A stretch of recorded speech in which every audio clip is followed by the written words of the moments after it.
Hey guys, how's it going?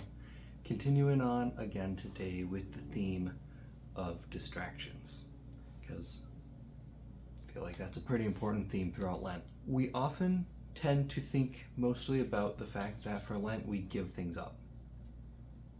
That's what a lot of people tend to talk about. Oh, what are you giving up for Lent?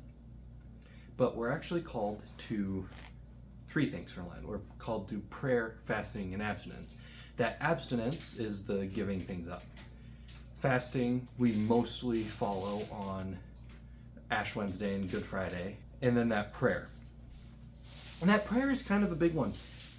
Because what ends up happening for a lot of people is you give something up for Lent, and then that space is just empty. My wife was talking about this today. She is trying not to watch videos for Lent. Because she tends to just sit there and scroll through her phone and find videos and then read through the comments, and it doesn't always make her happy, so she's trying to give that up. But she's then found that she just finds other ways to fill the space.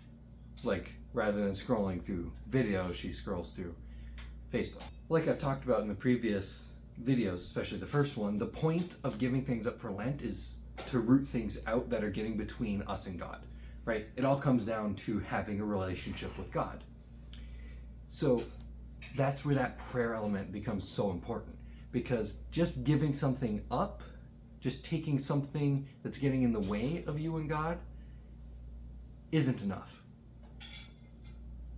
We can take that stuff out, and then we just have that void sitting there. That doesn't mean God is immediately going to step into our lives. He wants to. He wants to step into our lives.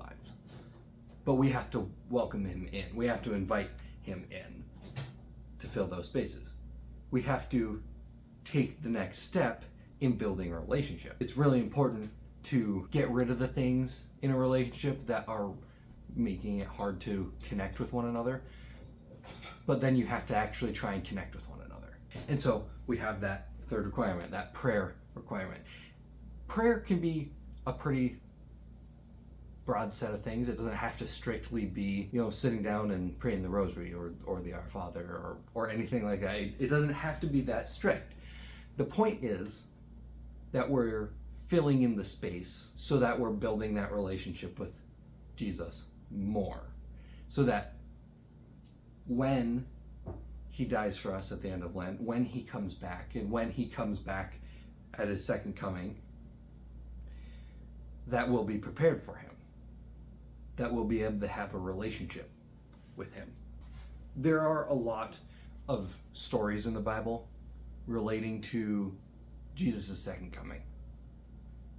And they don't all have a great theme, especially for the ones who don't have a relationship with him.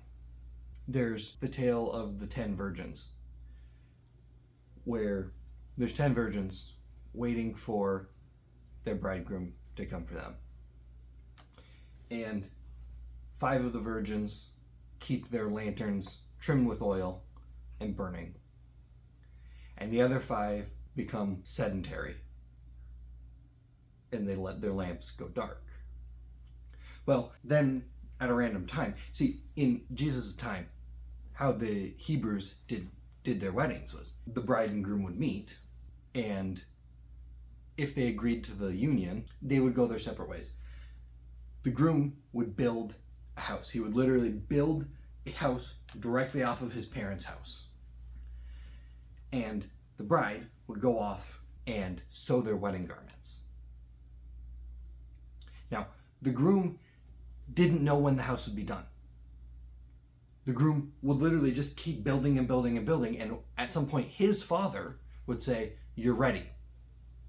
And right then, as soon as the father said he was ready, he would go parade through the streets, blaring trumpets before them, a whole procession to his bride's house. And she also had to be ready. She had to have the wedding garments ready. She had to be prepared to be taken to their new home. So, in this story, with the 10 virgins, 5 keep their lamps trimmed. 5 are prepared, and the other 5 are not.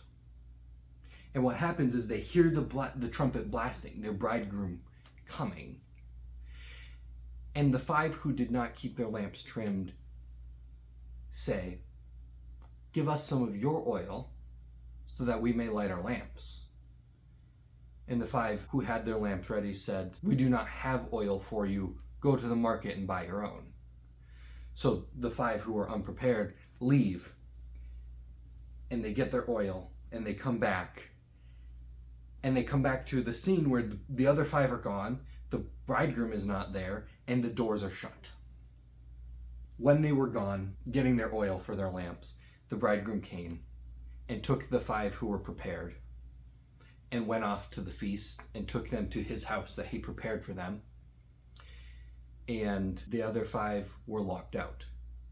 Now, how the story ends is they knock on the door and say, "Please let us in." And the groom comes and says, "Who are you? I know you not." There is a lot of language used in this story that we use to describe the church today. Right? Jesus says that he's gone off to heaven to prepare for us a place, like the groom preparing a house for him and his bride. There is the church, who we call the bride of Christ. That is all of us. We are all the bride of Christ. In the book of Revelation, it says that he will come blaring a trumpet before him in great procession to clean his people. All of these things are clearly symbols of that kind of a wedding, that kind of a feast, that Jesus has gone off to prepare a place for us. And he also tells us throughout the Bible, only the Father knows the time. It was because the Father was the one who would tell his son, the bridegroom, now is the time to go and claim your bride. The Son didn't decide that. So all of these things are set up as clear symbols of a wedding. So what does the church do? Because the magisterium is set up for us as laymen to keep us prepared and to show us the way, as it were. And so the bishops have decided to give us this practice of Lent, these 3 things of prayer, fasting, and abstinence for 40 days up until Easter, the celebration of Jesus' death and resurrection.